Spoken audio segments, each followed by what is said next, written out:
Bueno, segunda parte de lo que vamos viendo, de lo que sería lo que dijimos en un principio que vamos a llamar vulgarmente ahora como cultura y costumbre. ¿Sí? Costumbre como la parte esencial, lo que hace, ¿sí? Lo que cimienta lo que sería la cultura. Cuando hablemos de cultura, vamos a estar hablando de todos los rasgos, ¿sí? Que van a diferenciar ciertas regiones de otras. Por eso es importante también que tengamos la definición de mercados en ese aspecto con respecto al regionalismo. Mercados objetivos, ¿no? O sea, mercado objetivo es aquel mercado que yo deseo o considero promisorio para poder vender mis productos. Y bajo ese contexto, en esa venta, la rentabilidad mía puede seguir o no siendo la misma, pero es indudable que va a acrecentar mis riquezas. Entonces, muchas veces los mercados objetivos son regionales, como podrían ser una cierta región de una provincia. Es decir, bueno, agarremos el sur de Tucumán, por darles una idea. Puede ser un mercado provincia, tomemos Tucumán, un mercado país, ¿sí? Tomemos Argentina, un mercado región, tomemos Mercosur, por ejemplo. Entonces, cuando hablamos del mercado y la apetencia que tenemos con determinados mercados, vamos a estar refiriéndonos siempre, obviamente, a un lugar geográfico. En principio, después vamos a ver que esto puede variar de acuerdo al tipo de comercio que hagamos, si un business to business, un business to consumer, que la geografía va a pasar a un segundo plano cuando las plataformas virtuales se adentran, ¿sí? En lo que es la comercialización. Pero por ahora lo dejemos así. Un mercado es un lugar geográfico que nosotros delimitamos porque tenemos cierta apetencia comercial sobre ese, y bajo ese contexto los rasgos que van a diferenciar a cada una de las regiones compuesta por individuos va a ser lo que va a definir la cultura, ¿sí? En términos comerciales, creo que esto ya lo dije en su momento, para que tomen ya apunte también de lo que sería el guarismo técnico que ustedes tienen que manejar en este aspecto. Vamos a decir que la psicografía de la zona. La psicografía de la zona nos está avisando de cuáles son los gustos y las costumbres más habituales que tiene la zona, con lo que es una palabra técnica que se va a confundir bastante, lo vamos a usar con bastante asiduidad, si se quiere decir de esta forma, con respecto a lo que es la cultura de la región, ¿no? Cómo consumen, qué es lo que consumen, por qué lo consumen, sí, qué significado tienen consumirlo también. Y bajo ese contexto, estos son dos términos que tenemos que tener también presentes cuando analicemos un mercado. Si yo les digo, a ver, señores, ustedes para la semana que viene van a analizar la cultura de determinado mercado. Un mercado canadiense, mercado inglés, mercado que estamos refiriendo, ustedes ya saben que estamos refiriéndonos a mercados países. No les he dado una región, no les he dicho, bueno, mercado sur de Canadá. Entonces saben que tienen que ver los estados del sur de Canadá y analizar esos mercados, por darle una idea. Entonces, cuando analicemos esos mercados, nosotros vamos a tener dos tipos de interpretación con respecto a esa cultura. Interpretación o conocimiento, mejor dicho. Es decir, el conocimiento real, que va a ser lo que verdaderamente vamos a conocer de esa cultura, y el conocimiento interpretativo. Ojo, acá comienza en todo lo que es cultura a actuar fuertemente lo que es el criterio de autorreferencia. Estos vacíos que no entendemos, tratar de llevarlos e internalizarlos como si fueran parte de nuestra cultura e interpretarlo como si nosotros con nuestra cultura viviéramos esa realidad en esa región, y no es así. Entonces, por un lado tenemos el conocimiento real y el otro el interpretativo. El real es todo lo que nosotros conocemos de la cultura. A ver, si yo hago una pregunta, ¿ustedes qué conocen de la cultura hindú? De la India, ¿verdad? Entonces, yo creo que lo que ustedes primero me pueden decir que la cultura hindú no come carne vacuna. Perfecto. Entonces, es una cultura en la cual la costumbre de esa cultura es no comer carne vacuna. ¿Eso lo rige un sistema legislativo? Es decir, ¿hay una ley que diga no se puede comer vacas en la India? Puede ser que sí, como puede ser que no. Pero en el caso de que no lo hubiera, los hindúes tampoco la comerían. Porque entienden, creen en el karma, creen en la reencarnación de las personas y pueden estar creyendo que dentro de esa vaca, es decir, esa vaca es la reencarnación de un pariente de ellos que ha vivido vidas anteriores. Entonces sería considerado entre comillas les estoy diciendo, como un canibalismo. Te dirán, pero los hindúes son locos, porque si lo más rico que no hay nada más rico que comerse un buen bife de chorizo con papa frita. Sin embargo, ellos lo ven como algo sacrílego. Entonces, eso es también la interpretación de la cultura. El conocimiento real que tenemos nosotros es que los hindúes no comen carne de vaca. ¿Por qué no comen carne de vaca? Bueno, porque ellos creen que provienen de reencarnaciones anteriores de seres o afectos de ellos, ¿sí? Puede ser, no sé, un gran político que se haya reencarnado en una vaca en estos momentos, que no se la puede comer, obviamente, ¿sí? Entonces, la interpretación que se le da a ese conocimiento que nosotros ya sabemos, que en su cultura la costumbre es no comer carne de vaca, ¿sí? ¿Por qué no lo hacen? Sería el conocimiento interpretativo. La interpretación que tenemos sobre por qué ellos no avanzan sobre la idea esta de consumir carne vacuna.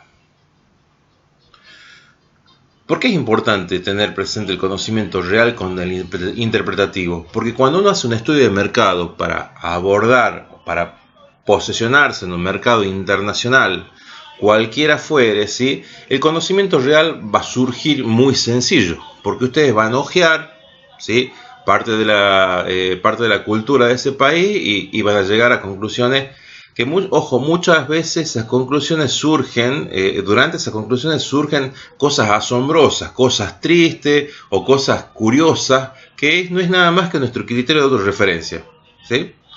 Y poder interpretarlo, ¿por qué lo hacen? ¿Sí? Es la interpretación que tenemos que tener siempre presente al lado del conocimiento real del tema. Porque si nosotros no somos capaces de interpretar por qué hacen lo que hacen en esa cultura, mucho menos vamos a ser capaces de poder penetrar ese mercado con nuestro producto y posicionarlo al punto de que se genere la compra por impulso por parte del consumidor. ¿Está claro? Entonces, el tema es bien sencillo. Conocer la cultura no es lo mismo que interpretarla, ¿sí? Necesitamos, en realidad, al margen de conocerla, también interpretarla para estar en condiciones de analizar la posibilidad o la potabilidad de ese mercado para ser abordado comercialmente. Esto es bastante más que bien explícito en lo que es el apunte. Esto ya dijimos, no son clases virtuales lo que estamos dando, son nada más que disparadores para que ustedes puedan avanzar sobre un texto que es bastante inteligible, es bastante deductible, con mucha casuística, bastante amigo, quizás sí sea un poco largo, pero que tranquilamente pueden ir deduciendo, ¿sí?, todo lo que vamos a hablar. Y obviamente la adolescencia de no estar en un curso viendo ustedes la genomímica del docente no les va a marcar lo que yo les llamo la intensidad de la clase. Es decir, hay algunos temas en los que yo profundizo y soy mucho más enfático hablando, y otros temas que no tanto. Y eso ustedes ¿cómo lo leen? Lo leen como qué es lo que al profesor le interesa y qué es lo que al profesor no le interesa. En realidad nos interesa dar todo, porque si hablamos de todo, es porque nos está interesando tener presente todo. Pero cuando nosotros cambiamos, impostamos esa voz diciendo esto es más importante, es porque verdaderamente lo es. Bajo ese contexto, usted tiene que entender que esa intensidad está dada por la importancia de la temática al momento de que en la práctica se ponga en juego el mecanismo de resolver problemas. Bien. Pasemos al otro tema, que serían los cambios culturales, ¿no? Esto es un poco ya lo que veníamos hablando, ¿sí? Cómo son los tipos de intercambios, mejor dicho, de la cultura. Hay un préstamo cultural, ¿sí? Hay similitudes y hay resistencias al cambio en lo que sería la cultura. ¿Cuándo hablamos de un préstamo cultural? ¿Cuándo uno dice esto es un préstamo, esto es un empréstito? Si yo les dijera ahora, por ejemplo, díganme ustedes de qué origen es el mate. El mate en bombilla, que es el que tomamos normalmente nosotros, ¿sí? Seguramente la mayoría va a decir que es argentino, ¿sí? Que se ha generado en lo que es el litoral del país, bajo ese contexto. Buscaremos historia con respecto a los colonizadores, cómo llegaron, la yerba mate y todo lo demás. Pero la realidad dicta que también en la creencia de que el mate no es argentino, que es uruguayo. Y se están disputando las ideas de si argentino es uruguayo, ¿sí? Entonces, bajo ese contexto, sí podemos decir que al día de hoy es tan argentino como uruguayo, porque si no ha sido argentino desde un principio, Argentina lo ha tomado como parte de su cultura y la ha internalizado de tal forma de que hoy día es parte primordial. Podríamos decirse casi de origen argentino, por lo que supimos usarlo. ¿sí? Entonces es un empréstito cultural, es un préstamo cultural. Cuando uno hace, lo hace de su propia cultura. Bueno, otro ejemplo, como se llama, que venimos, que yo suelo dar cuando hablo con respecto al tema es el famoso helado trucho que tenemos acá en el noroeste, no en el noroeste, en Tucumán específicamente, que es la famosa chilata. La chilata, este granizado de hielo que tiene colorantes y está hecho con otros aditivos también, ¿es tucumano? No, no es tucumano. En realidad el helado, la chilata significa un casi helado, ¿sí? Que sus orígenes principales están en Italia, ¿sí? Ahora, ¿cómo se vino a instalar en Tucumán? Y nada más que en Tucumán, porque si ustedes van a Catamarca, La Rioja, Santiago del Estero, Salto, Jujuy, no van a encontrar chilata, o no por lo menos con ese nombre. En Buenos Aires van a encontrar los granizados, pero no tienen el gusto de la chilata. De hecho, achilata sí deviene del vocablo casi helado. O sea, cuando el italiano le llamaba al helado casi helado, ese cachelato.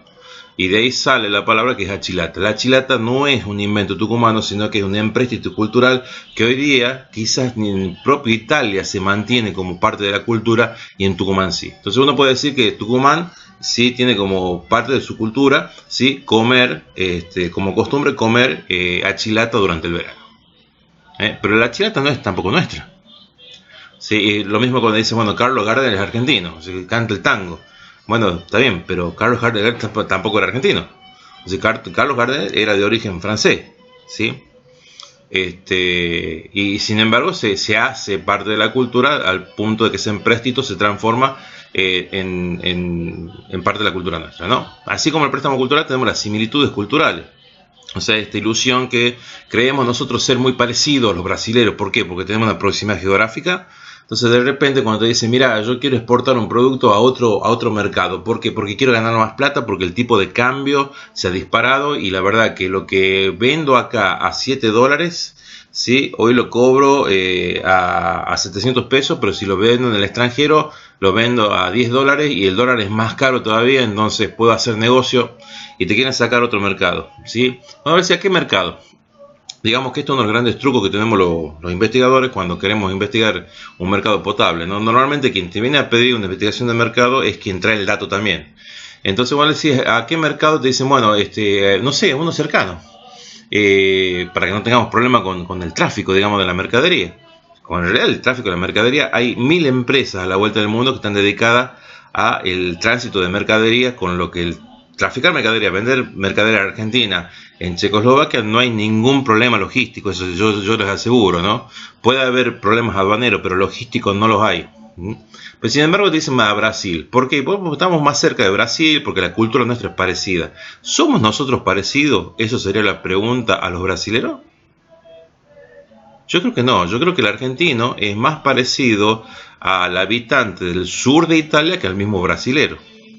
El brasilero es más parecido a la gente de la costa, vendría a ser oeste de España, sí, que al mismo argentino. Entonces, bajo ese contexto, las corrientes migratorias que fueron dándose a raíz de los diferentes conflictos bélicos, principalmente hablando, a la vuelta del mundo, han sido lo que ha llevado que estos inmigrantes vayan a nuevas fronteras, a nuevos países, a nuevos territorios, y que también lleven su cultura. Esa cultura se enraizó en la zona y pasó a ser parte de la raigambre. Bajo ese contexto, nosotros los argentinos somos más parecidos a la gente del sur de Italia que al mismo brasilero. Entonces, si por ahí a lo mejor uno está pensando que exportar mercadería por capturar un mercado comercial como el brasilero es bueno porque hay proximidad, porque somos parecidos, porque nos gusta ir a veranear a Brasil, y estamos equivocados, ¿sí? Porque esa es la ilusión. Las culturas tienen que ser parecidas en la medida que nosotros podamos detectar de qué origen son las culturas, ¿sí? Es decir, de dónde las corrientes migratorias han ido llevando a la vuelta del mundo a asentarse en nuevos lugares, culturas del viejo continente, más que nada, ¿no? Y bueno, también siempre hay una resistencia al cambio, ¿no? Siempre ustedes podrán ver que hoy que todos los chicos quieren festejar el Halloween, que es la fiesta esta que tiene la cultura estadounidense con el famoso truco o de treta o truco, ¿sí? Que para los chicos es un juego, no deja de ser un juego en la cual el premio es juntarse con muchos caramelos, que se quiere practicar a toda costa también en Argentina. Hay una resistencia por parte de la misma cultura de decirle esto no es parte nuestra, ¿no? O sea, es raro cómo funciona la cultura en ese aspecto, porque hay algunas cosas que sí aceptamos y otras cosas que no aceptamos. ¿Cómo sería esto? Por ejemplo, negar el tema de que el Halloween no es una cultura nuestra, pero la misma persona que niega a muerte de que se festeje un Halloween en Argentina es la que a fin de año te termina diciendo, o le termina diciendo a tu hijo, ¿qué te trajo el Papá Noel? O sea, convengamos que Papá Noel no es parte de la raigambre cultural del argentino, pues si vamos por eso tenemos una creencia religiosa apostada sobre lo que sería el cristianismo, que hace reverencia a un momento cultural en la cual se ofrenda a un niño regalos, que serían los Reyes Magos que les llevan regalos al niño Dios, vendría a ser que el mismo Papá Noel que baja en Tucumán un 25 de diciembre a las 2 de la mañana con 45 grados de calor en un trineo tirado por estos animales que no me sale el nombre, por renos. ¿Sí? Entonces también hay resistencia al cambio que uno uno va a notar. Es en aspectos groseros estamos hablando, ¿no? En otros aspectos más comerciales hay algunos productos que intentan meterse al mercado y que muchas veces tienen consecuencias buenas, consecuencias malas, ¿sí? Y en la medida que uno sea consciente de las consecuencias va a ser más reticente al cambio, ¿no? Si de repente, ahora que estamos, esto pasó, ¿no? Con el tema de la tecnología de los aparatos, de los teléfonos, pasamos de la tecnología TDMA, CDMA en su momento, a la tecnología 2G, 3G, que dijeron, bueno, es un cambio brutal, pero había que cambiar todas las antenas, los dispositivos. En realidad la campaña venía dada no por un cambio de tecnología, sino por una innovación en la parte de aparatos, de la cual ya vamos a hablar, en la cual esa innovación requería grandes cambios, grandes inversiones, pero prometía también un cambio en el mercado, que en ese caso, si pasamos al próximo punto, era planeado, ¿sí? En donde la población iba a tomar ese cambio, ¿sí? A favor por las ventajas que se vendían con respecto a la tecnología 3G. En términos, a ver, se planeó, se planificó, se hizo así, hoy día estamos en la tecnología 4G. Cuando en realidad hay países del mundo que funcionan muy bien con la tecnología TDMA, CDMA. Entonces uno se termina dando cuenta que muchas veces es preso o víctima, depende de cómo nos queramos posicionar nosotros de nuestra experiencia, ¿sí? Con respecto a las estratagemas comerciales que plantean grandes empresas con respecto a los cambios estos que son planeados o no planeados. Bien, vamos a cortar acá y seguimos en la tercera parte del video para que sigamos, para que demos paso a lo que sigue.